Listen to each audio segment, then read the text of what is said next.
பிஸ்மில்லாஹிர் ரஹ்மானிர் ரஹீம். அல்ஹம்துலில்லாஹ். அல்லாஹுடைய மகத்தான பேரருளால் இன்றைய தினத்தில் குர்ஆனுடைய சூறாக்களில் வரலாறு நெடுகிலும் பேசுகின்ற மிக முக்கியமான சூறாக்களில் ஒன்று சூரத்துல் கஹஃப். சூரத்துல் கஹஃபில் அல்லாஹ் சுப்ஹானஹு வ தஆலா பலதரப்பட்ட வரலாறுகளை பதிவு செய்திருக்கின்றான். அந்த வரலாறுகளிலிருந்து பல்வேறு செய்திகளை உங்களுக்கு நம்முடைய மாணவர்கள், குறிப்பாக குழந்தைகள் உங்களுக்கு எடுத்துரைத்தார்கள்.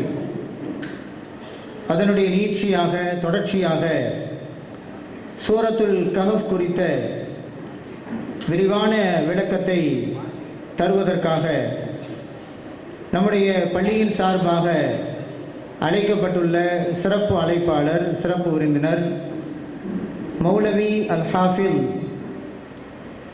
அபூபக்கர் உஸ்மானி அவர்கள் வருகை தந்திருக்கிறார்கள். உஸ்தாத் அவர்களை பற்றி சொல்வதாக இருந்தால், மிகச்சிறிய வயதிலேயே திருக்குர்ஆனை மனனம் செய்து, மிக திறமையாக மனனம் செய்து நமதூரில் புகழ் பெற்றவர். அது மாத்திரமல்ல, சிறு வயதிலேயே ஆலிம் பட்டம் பெற்று இமாமாக நீண்ட நாட்கள் பணியாற்றுவதோடு தமிழகம் எங்கிலும் தன்னுடைய நாவன்மையால் மார்க்கத்தினுடைய பல்வேறு செய்திகளை எல்லா பகுதிகளுக்கும் கொண்டு போய் சேர்க்கக்கூடிய வாய்ப்பினை அல்லாஹ் சுப்ஹானஹு வ தஆலா அவர்களுக்கு வழங்கியிருக்கின்றான். அந்த நாவன்மையையும் கல்வி ஆற்றலையும் பயன்படுத்தி தமிழகம் முழுவதிலையும் சுற்றுப்பயணம் செய்து பல்வேறு தலைப்புகளின் கீழ் சிறந்த சிறப்பு வாய்ந்த உரைகளை நிகழ்த்தி கொண்டிருக்கிறார்கள். அந்த வகையில் நம்முடைய பள்ளிக்கூடத்திற்கு வருகை தந்து நம்மிடையே பேசுவதற்கும் இசைவு தந்தமைக்காக பள்ளியின் சார்பாக நெஞ்சார்ந்த நன்றியினை அவர்களுக்கு தெரியப்படுத்திக் கொள்வதோடு, அவர்கள் தங்களுடைய உரையில் சொல்லக்கூடிய கருத்துக்களை மாணவிகளாகிய நீங்கள் செவிதாழ்த்தி கேட்டு அதன் மூலமாக நம்முடைய வாழ்க்கையில் எடுத்தடக்க வேண்டிய விஷயங்களை புரிந்து அதன் அடிப்படையில் செயல்படுவதற்கு உறுதி கொள்ள வேண்டும், செயல்பட வேண்டும். நாம் செயல்பட்டால்தான் இந்த நிகழ்ச்சிக்கு ஒரு மதிப்பு, ஒரு மரியாதை இருக்கும். அல்லாஹுடைய சமூகத்திலே நன்மைகளும் கிடைக்கும். விஷயத்தை புரிந்து செயல்படவில்லை என்று சொன்னால் நிச்சயமாக அது நமக்கு நாளை மறுமை நாளில் மிகப்பெரிய கேடாக வந்து அமைந்துவிடும். எனவே உங்களுக்கு மத்தியில் பேசப்படுகின்ற விஷயம் கதைகள் அல்ல, திருக்குர்ஆனுடைய வரலாறுகள். திருக்குர்ஆனுடைய வரலாறுகள் பல ஆயிரம் ஆண்டுகளுக்கு முன்னால் நடைபெற்ற நிகழ்வாக இருந்தாலும் திருக்குர்ஆனில் அது சொல்லப்பட்டிருப்பதால் அதனுடைய உண்மைத்தன்மையில் எந்த விதமான சந்தேகத்திற்கும் இடமில்லை. எனவே அல்லாஹ் ரப்புல் ஆலமீன் தன்னுடைய வேதத்தில் பதிவு செய்திருக்கக்கூடிய அழகிய இந்த வரலாற்றை செவிதாழ்த்தி கேட்பதோடு, அமைதியாக இருந்து செவிதாழ்த்தி கேட்டு புரிந்து வாழ்க்கையில் செயல்படுவதற்கு நாம் முயற்சி செய்ய வேண்டும். எல்லாம் வல்ல அல்லாஹ் சுப்ஹானஹு வ தஆலா அப்படிப்பட்ட நல்லதொரு வாய்ப்பை நம் எல்லோருக்கும் தந்தருள வேண்டும் என்ற பிரார்த்தனையோடு, இப்பொழுது அரபுத்துறையினுடைய HOD மௌலவி அல் ஹாஃபில் ஜக்கரியா அல்தாஃபி அவர்கள் நம்முடைய சிறப்பு விருந்தினருக்கு பொன்னாடை போர்த்தி கௌரவிப்பார்கள். அதன் பின் உஸ்தாத் அவர்கள் உரை நிகழ்த்துவார்கள்.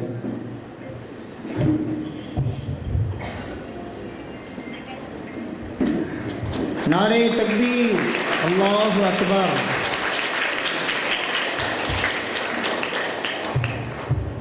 கை தட்ட வேண்டாம்.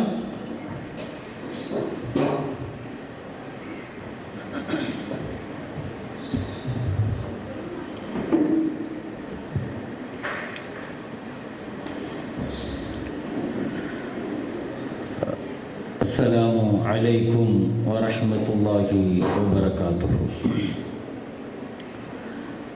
الحمد لله الحمد لله الذي أنزل على عبده الكتاب ولم يجعل له عوجا أشهد أن لا إله إلا الله وحده لا شريك له وأشهد أن محمدا عبده ورسوله صلى الله عليه وعلى آله وصحبه أجمعين أما بعد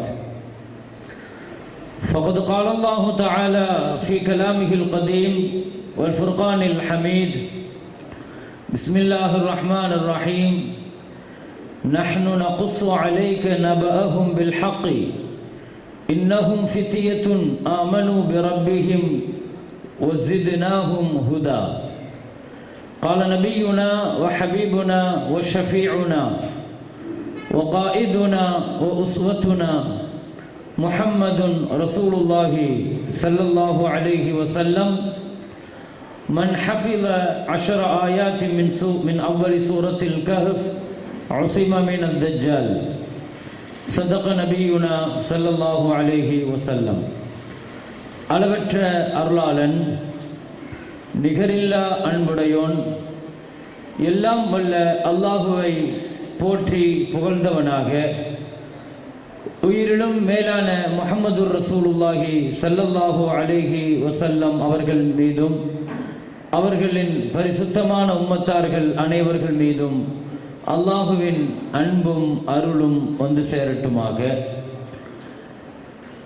நமது ஸ்கூலின் சார்பாக நடத்தப்படுகிற இந்த பயனுள்ள சூரா அல் கஹஃபினுடைய அற்புதங்கள் குறித்த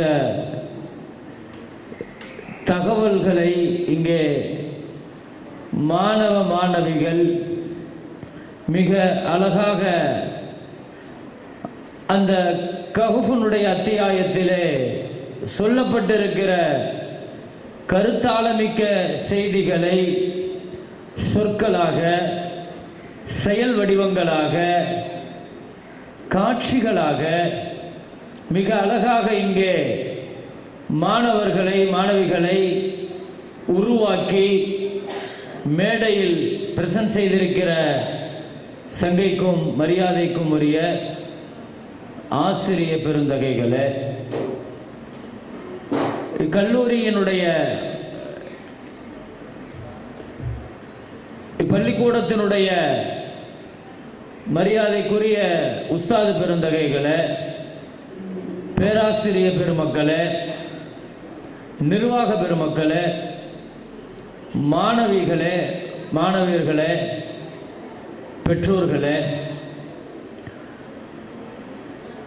இந்த ஆண்டு நமது ஸ்கூல் சார்பாக துவக்க இந்த மாதத்திலே சூரத்துல் கஹ்ஃபினுடைய கருத்துக்களை கற்றுக் கொடுக்கப்பட்டு அதை மிக அழகாக நேர்த்தியாக இங்கே காட்சியாகவும் கருத்துக்களாகவும் இங்கே தந்து சென்றிருக்கிறார்கள்.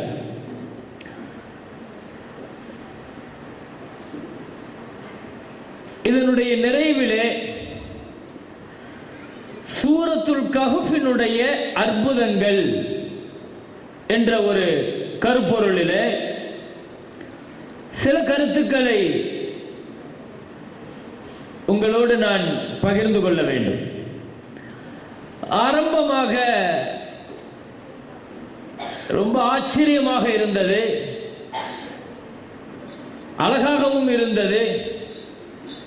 குர்ஆனுடைய கருத்துக்களை ஒரு வரலாற்று பின்னணி கொண்ட சூறாவை எடுத்துக்கொண்டு அந்த சூறாவை இவ்வளவு அழகாக பல்வேறு பகுதிகளை, அது கற்றுத்தருகிற பாடங்களை, அதில் நான் என்ன புரிந்து கொண்டேன் என்பதை சின்ன சின்ன பிள்ளைகளை வைத்து அழகாக சொல்லப்பட்ட அற்புதமான இந்த கருத்துக்கள் என்னை மிகுந்து ஆச்சரியப்படுத்தியது. நான் உங்களிடத்திலே சூரத்துல் கஹ்ஃப் சம்பந்தமாக நாம புரிந்து கொள்ள வேண்டிய செய்தி என்ன என்பதை நான் மேலோட்டமாக நான் சொல்ல விரும்புகிறேன். முதலாவது நீங்க விளங்கிக்கங்க, சூரா அல் கஹ்ஃப் என்பது 18வது அத்தியாயம். அது அந்த சூறாவில 4 வரலாறுகள் சொல்லப்படுகிறது. சூரா அல் கஹ்ஃப்ல சொல்லப்படுகிற வரலாறுகள் 4 வரலாறுகள் சொல்லப்படுது. இந்த 4 வரலாறுகளில் முதலாவதாக குகைவாசிகளுடைய வரலாறு இந்த சூரா பேசுகிறது. அதை மையப்படுத்தித்தான் இந்த சூறாவுக்கு இந்த பெயர் வைக்கப்பட்டிருக்கிறது. கிட்டத்தட்ட இந்த சூரா எப்படி 18வது சூறாவோ அத்தியாயமோ அதே போல இந்த சூறால அல்லாஹு தஆலா குகைவாசிகளுடைய வரலாறுகளை 18 வசனங்களில் அல்லாஹ் பேசுகிறான். 18 வசனங்கள் சூரா அல் கஹ்ஃபை பற்றி பேசுகிறது. அம் ஹஸிபத அன்னா ஸஹாபல் கஹ்ஃப் அப்படின்னு ஆரம்பிக்கும். குலில்லாஹு அஅலமு பிமா லபிசு அப்படின்னு சொல்லுகிற கடைசி வசனம் 18வது வசனம். இந்த வசனத்தோடு அல்லாஹ் தஆலா முடிப்பான்.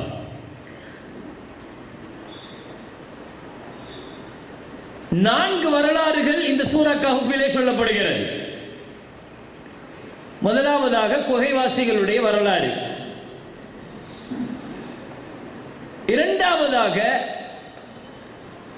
2 நண்பர்களுடைய வரலாறுகளை இந்த சூரா பேசுது.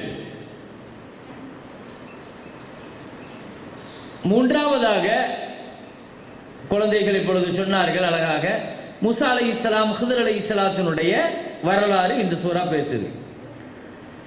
நான்காவது இந்த சூரா பேசுகிற 4வது வரலாறு ஜுல்கர்னைன் அப்படின்னு ஒரு அரசரை பத்தி இந்த சூரா பேசுது. இந்த சூரா இந்த 4 அடுக்குகளை கொண்டது. நீங்க சூரத்துல் கஹ்ஃப புரிஞ்சுக்கணுங்கிறதுக்காக சொல்றேன். 4 வரலாறுகள் தான் இந்த சூறாவை முழுக்க முழுக்க ஆக்கிரமித்து நிற்கிறது. இந்த 4 வரலாறுகளுக்கு இடையில என்ன தொடர்பு? ஒரு பெரிய தொடர்பு இருக்குது. நீங்க அதை விளங்கணும். குகைவாசிகள், 2 நண்பர்கள், மூசா அலைஹிஸ்ஸலாம் ஹிதர் அலைஹிஸ்ஸலாத்தினுடைய வரலாறு, துல்கர்னைன். இந்த 4 வரலாறுகளுக்கும் இடையில உள்ள தொடர்பு என்ன? அதுக்கு முன்னால நான் இன்னொரு செய்தியை சொல்லிறேன். குர்ஆன் என்பது அது வரலாற்று நூல் கிடையாது. வரலாற்று மட்டுமே பேசாது. குர்ஆன் என்பது அதுல சட்டங்கள் இருக்கும். குர்ஆன் என்பது சட்டங்கள் இருக்கும். குர்ஆன் அதே மாதிரி உதாரணங்களை பேசும் குர்ஆன், வரலாறுகளை பேசும் குர்ஆன். ஒவ்வொன்றுக்கும் குர்ஆன் பேசுவதற்குடைய காரணம் இருக்குது. வரலாறுகளை ஏன் பேசுகிறது குர்ஆன்? வரலாற்றை பேசுவதனுடைய நோக்கம் படிப்பினை பெற வேண்டும். வரலாறுங்கிறது தான் வாழ்க்கைக்கான நிறைய பாடங்களை சொல்லும். எனவேதான் அல்லாஹ் அந்த வரலாற்றை சொல்லும் போது அல்லாஹ் இப்படித்தான் ஆரம்பிப்பான். நஹ்னு நகுஸ்ஸு அலைக நபஅஹும் பில் ஹக். சத்தியமான ஒரு வரலாற்றை நாம சொல்ல போறோம் அப்படின்னு அல்லாஹ் ஆரம்பிப்பான். நாம வரலாறு சொல்ல போறோம், நம்ம கதை சொல்ல போறோம் அப்படின்னு அல்லாஹ் சொல்லுகிற அந்த வசனம் நஹ்னு நகுஸ்ஸு அலைக நபஅஹும் பில் ஹக்.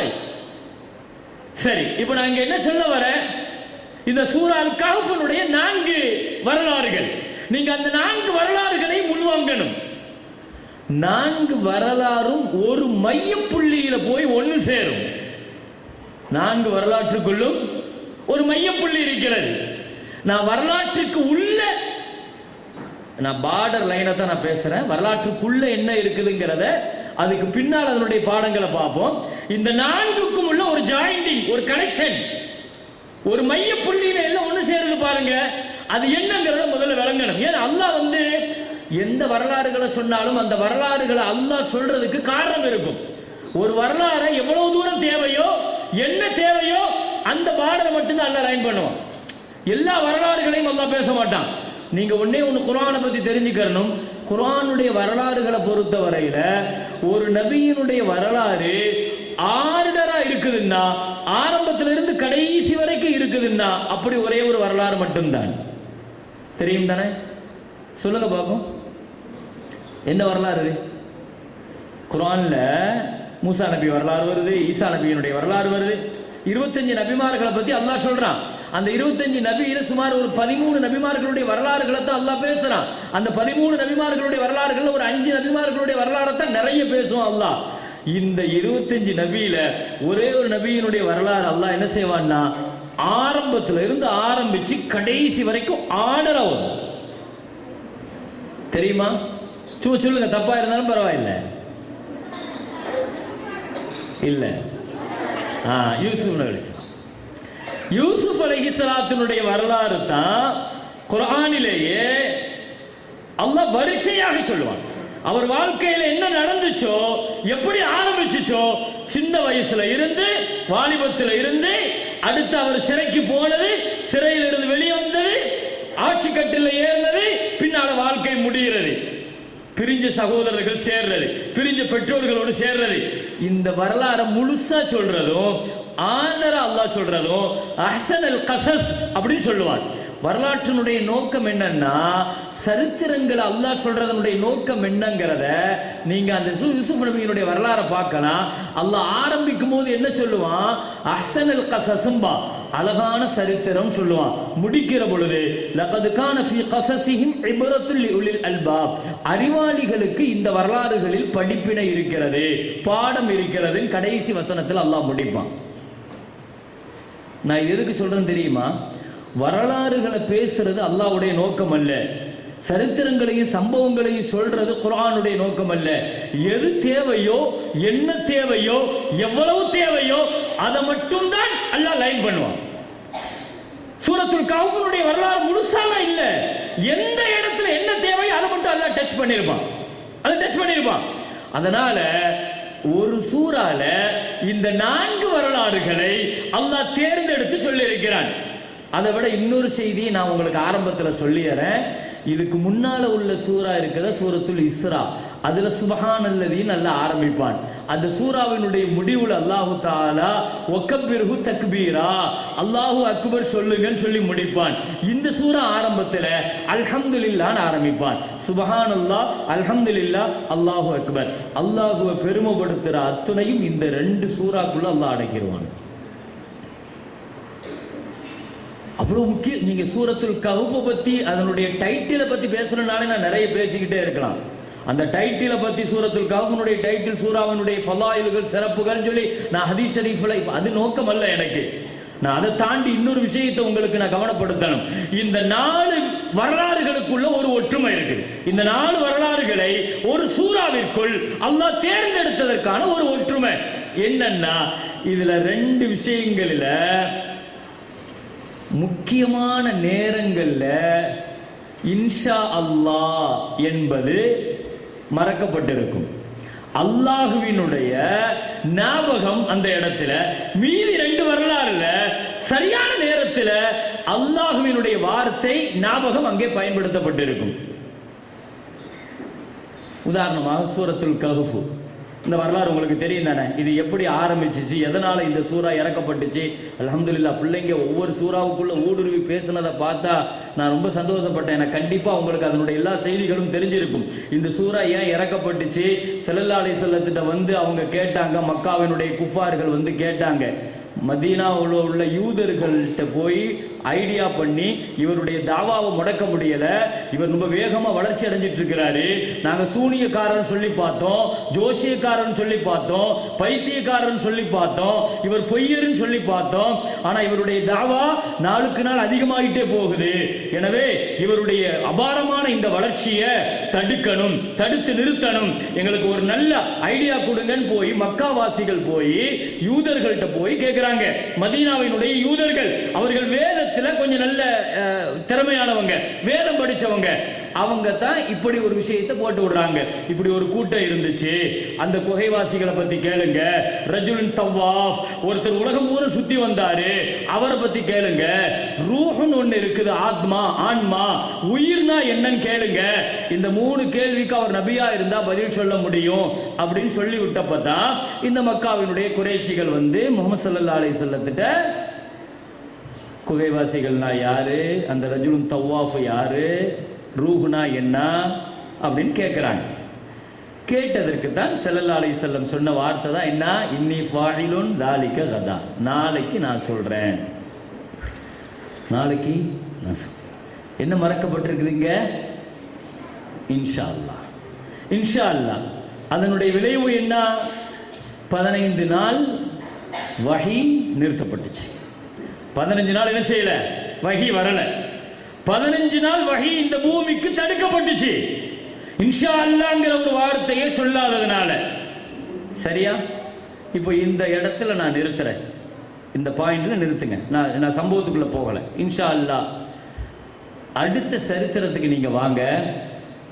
இந்த வதரிபுலஹும் மஸலர் ரஜுலைன், 2 பேர்கள், அதுல ஒருத்தருக்கு வசதி வாய்ப்பு, தோட்டம் துறவுகள், 2 தோட்டம் இருந்துச்சு அப்படின்னு அல்லாஹ் சொல்றான் இல்லையா இந்த வரலாற்றுல. இதையும் நான் உங்களுக்கு விவரிக்கல. ஒருத்தர் குஃபரோடு வாழ்ந்தார், காஃபிரா, இன்னொருத்தர் முஸ்லிமா அல்லாஹ்வுக்கு கட்டுப்பட்டு வாழ்ந்தார். வசதி வாய்ப்புகளுடன் இருந்தார் இல்லையா, அவர் என்ன மறந்தாரு, அல்லாஹ் சொல்றான், ஒலவுலா இது தகல்த ஜன்னத்தக குல்த மாஷா அல்லாஹ் லா குவத்த இல்லா பில்லா. என்ன மறந்துட்டாரு, மாஷா அல்லாஹ் லா குவத்த இல்லா. அல்லாஹ் என்ன சொல்றான், உன் தோட்டத்துக்குள்ள, உன் வசதி வாய்ப்புக்குள்ள நீ உள்ள நுழையும் போது நீ என்ன சொல்லி இருக்கணும், மாஷா அல்லாஹ் லா குவத்த இல்லா பில்லா தானே சொல்லி இருக்கணும். என் திறமையால உண்டாச்சு. நிறைய நேரங்கள்ல நமக்கு வரக்கூடிய பெரிய ஆபத்து என்ன தெரியுமா, ஒரு செய்தியை நம்ம இன்ஷா அல்லாஹ்ங்கிறத நம்ம சொல்ல மறக்கிறோம்னா, பல நேரங்கள்ல இதை நாம தான் உருவாக்கணும், என்னால தான் உருவாச்சு, நான் தான் சரி பண்ணிக்கிட்டேன் அப்படிங்கிற அந்த எண்ணத்தை நம்ம உள்ளத்துல ஆழமாக பதிச்சோம். எந்த இடத்திலையுமே ஒரு விஷயத்தை பத்தி இன்ஷா அல்லாஹ் அல்லாஹ்வுடைய நாட்டப்படி நடந்திருக்குது, முயற்சி பண்ண வேண்டாம் சொல்லல, மார்க்கம் சொல்லுது, நீங்க முயற்சி பண்ணுங்க, போராடுங்க, எல்லா விஷயங்களையும் கையாளுங்க. ஒலா தாஜிஸ், ஒலா தாஜிஸ், முடியாதுன்னு உட்காராத, நீ போராடு, முயற்சி பண்ணு, படி. ஆனா ஒரு கட்டத்துல நீ எதிர்பார்த்தது நடக்கலன்னு ஒரு கட்டம் வந்துருச்சுன்னு வைங்க, என்ன சொல்லணும், குல் கத்தர் அல்லாஹ். என்ன சொல்ல சொன்னாங்க, குல் கத்தர் அல்லாஹ் மா ஷாஅ ஃபஅல. அவன் நாடியதை செஞ்சிருக்கிறான், அல்லாஹ் நாடினது நடந்திருக்குது. அப்படித்தான் நம்ம சொல்லணும். நம்ம முயற்சி பண்றது தப்புன்னு சொல்லல, தன்னம்பிக்கையையும் இறை நம்பிக்கையையும் சரியான முறையில கொண்டு போய் நிறுத்தணும். நம்ம என்னால மட்டும்தான் முடியும். ஸல்லல்லாஹு அலைஹி வஸல்லம் சொன்னாங்களா இல்லையா, லவ் அன்னி ஃபால்து லகான கதா கதா, நான் போய் செஞ்சிருந்தா இதை முடிச்சிருப்பேன், நான் அந்த இடத்துல இருந்திருந்தா நான் அதை பார்த்திருப்பேன், நான் மட்டும் என்ன மட்டும் இப்படி பேசுறோமா இல்லையா? இப்படி பேசக்கூடாதுங்கிறாங்க ஸல்லல்லாஹு அலைஹி வஸல்லம்.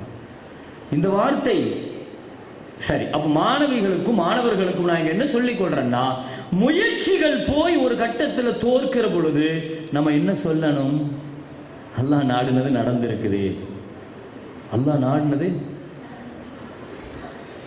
ஈசா நபி, ஈசா அலைஹிஸ்ஸலாம் ஒரு காட்டு வழியா போயிட்டு இருந்தாங்களாம். காட்டு வழியா போகும்போது தூரத்துல உயரத்துல ஒரு குருவி ஒண்ணு பறந்துச்சான். அந்த குருவியை பார்த்து ஈசா நபி பார்த்தாங்க. அல்லாஹ்வுடைய நபி தானே, அல்லாஹ் நபிமார்களுக்கு பல நேரங்கள்ல அல்லாஹ் அந்த அறிவையும் ஆற்றலையும் அல்லாஹ் கொடுக்கிறான். கீழே வேடன் பெரிய வலையை விரிச்சு வச்சிருக்கிறான் அதை பிடிக்கிறதுக்காண்டி.